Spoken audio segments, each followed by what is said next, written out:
Hello, xin chào các bạn đã quay trở lại với kênh YouTube Review 5 phút. Trong Tinh Nghịch, chắc hẳn các bạn rất mong chờ cái ngày mà Vương Lâm đạt tới đỉnh cao tu vi của Tinh Nghịch và không ngán đối thủ nào đúng không? Thế nhưng, để đợi tới ngày đó có lẽ cũng là quá lâu đúng không các bạn? Cũng không biết bằng hữu của Vương Lâm đến khi anh ấy đạt tới đỉnh cao, những người đó sẽ như thế nào các bạn nhỉ? Vậy thì cùng kênh YouTube Review 5 phút tìm hiểu một chút các bạn nhé! Đầu tiên, chúng ta phải biết rằng, sau khi đạt tới đỉnh cao không linh, Vương Lâm lần đầu tiên đặt chân lên Tiên Cương Đại Lục. Tại vùng đất mới này, anh ấy cũng bắt đầu hành trình tìm lại những cố nhân năm xưa nay đã chuyển thế luân hồi. Cuộc hội ngộ giữa họ mang đến những cung bậc cảm xúc khó tả. Về phần mình, Vương Lâm cũng dành tặng mỗi người những món quà vô giá, giúp họ thay đổi định mệnh.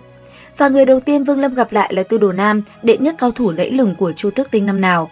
Sau khi chuyển thế, ông trở thành tư đồ tướng quân của Võ Huyền Quốc, trấn thủ vùng đất man hoang thuộc Nam Châu, Tiên Cương.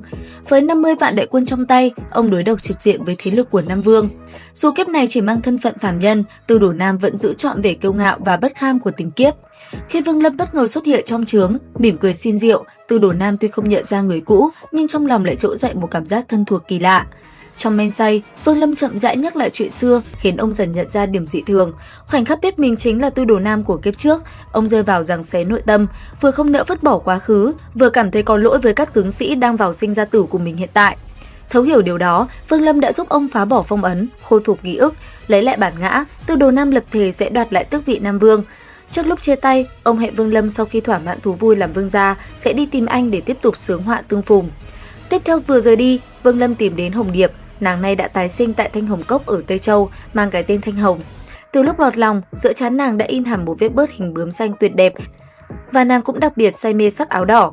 Dẫu thi thoảng những mảnh vỡ ký ức vụt hiện, nàng lại trốn tránh, không muốn chạm vào những nỗi đau và vướng bận của kiếp trước. Khoảnh khắc chạm mặt Vương Lâm, Thanh Hồng ngơ ngác nhìn anh với ánh mắt xa lạ, nhưng hai hàng lệ lại vô thức tuôn rơi.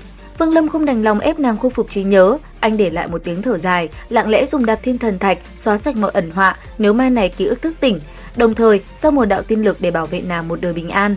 Sau này, khi tu vi đột phá đỉnh cao, Thanh Hồng trở thành giường cột của tông môn, nàng cũng có cơ duyên tương phùng với người cha chuyển thế là Thanh Thủy Tiên Quân. Không cần một lời giải bày, hai cha con lập tức nhận ra nhau, mọi dây dứt bấy lâu tan thành mây khói. Nàng rũ bỏ mọi chấp niệm, dùng thân phận Thanh Hồng sống những ngày tháng yên bình. Và tiếp theo, cố nhân thứ ba Vương Lâm gặp lại chính là Thập Tam, đệ tử năm xưa hiện mang tên Phương Thạch, tu hành tại Lạc Kim Tông và là đại năng đỉnh phong bước thứ hai trẻ tuổi nhất môn phái. Dù được tông chủ ra sức khuyên nhủ, Thập Tam vẫn kiên quyết từ chối vị trí đệ tử chân truyền, chỉ bởi một niềm tin sắt đá, trong lòng con đã có sư tôn. Khi Vương Lâm xuất hiện và nhẹ nhàng gọi tiếng Thập Tam, lớp phong ấn ngàn năm lập tức vỡ vụn, ký ức về những trận huyết chiến và sự che chở ân cần của sư tôn ùa về như thác lũ. Thập Tam run rẩy, vội vã quỳ rạp xuống đất, nghẹn ngào thốt lên: "Sư tôn!" Sống muộn màng nhưng chất chứa nỗi niềm của ngàn năm xa cách.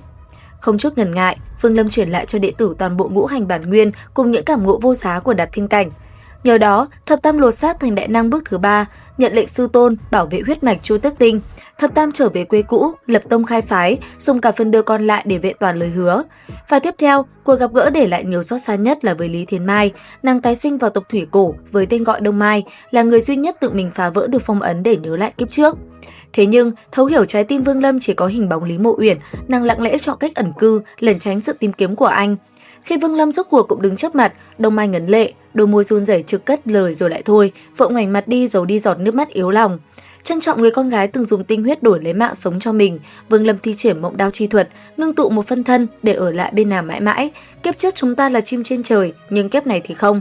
Anh ấy để lại một nửa linh hồn hoàn chỉnh nhất bên Đông Mai, dẫu không có một danh phận trọn vẹn, nhưng đó là tất cả sự chân thành anh có thể trao gửi.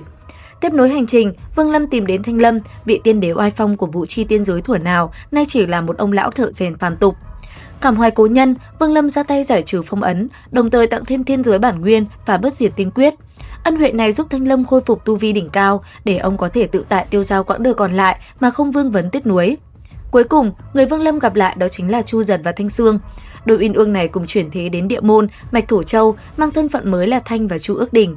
Ở kiếp sống này, ký ức về những bi kịch, ân oán tình kiếp đã bị xóa sạch. Giờ đây, họ không còn vướng bận chuyện tranh đoạt trốn tên giới hay nỗi đau sinh ly tử biệt. Khi thấy họ bình dị sánh bước bên nhau giữa chốn núi rừng tĩnh lặng, Vương Lâm chỉ khẽ mỉm cười từ xa, không bước tới làm phiền. Bởi anh hiểu, đối với họ lúc này, được làm hai phàm nhân giản dị, bình an nương tựa vào nhau đến răng long đầu bạc đã là một bến đỗ viên mãn nhất. Có thể nói, khi Vương Lâm gặp lại cố nhân khi xưa, họ bây giờ cũng đều có cuộc sống viên mãn và hạnh phúc đúng không nào các bạn?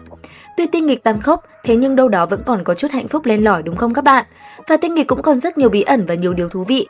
Hãy theo dõi kênh YouTube Review 5 phút để tìm hiểu nha. Xin chào và hẹn gặp lại các bạn ở những video tiếp theo.